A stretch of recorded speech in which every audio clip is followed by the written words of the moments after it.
The southern Iraqi floodplain is known as the core of Mesopotamia, the heartland of the first cities and civilizations.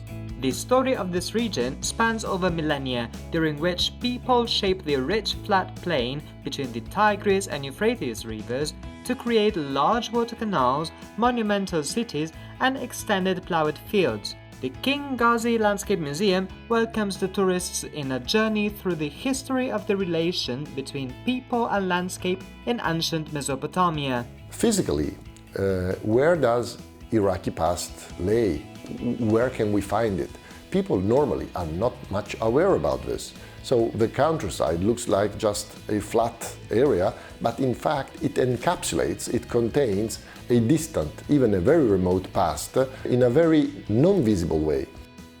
The King Ghazi Landscape Museum is located in the heart of the Iraqi floodplain, a perfect location for narrating the ancient story of Mesopotamia. The building was originally conceived as a residence for Ghazi bin Faisal, the second king of Iraq.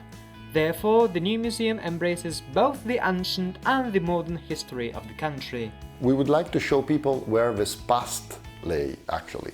And it lay in the countryside.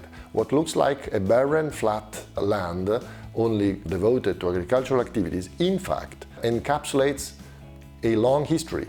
We would like to show the very weak signs on the surface of this rich history laying buried below the sand, below the soil, in a specific project which is the creation of a landscape museum.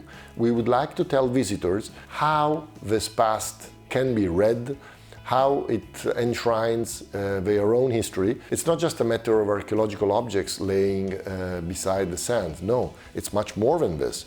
You have agricultural canals dating from 5,000 years ago, which are still visible on the surface, sometimes directly on the ground, sometimes from satellite photos, and the layout of the countryside, of the cities, of their harbors. Ships were crossing through this landscape. It's something that people can hardly understand nowadays, but this is the reality.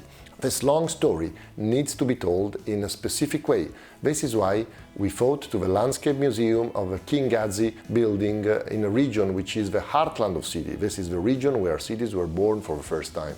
The museum is divided into two parts.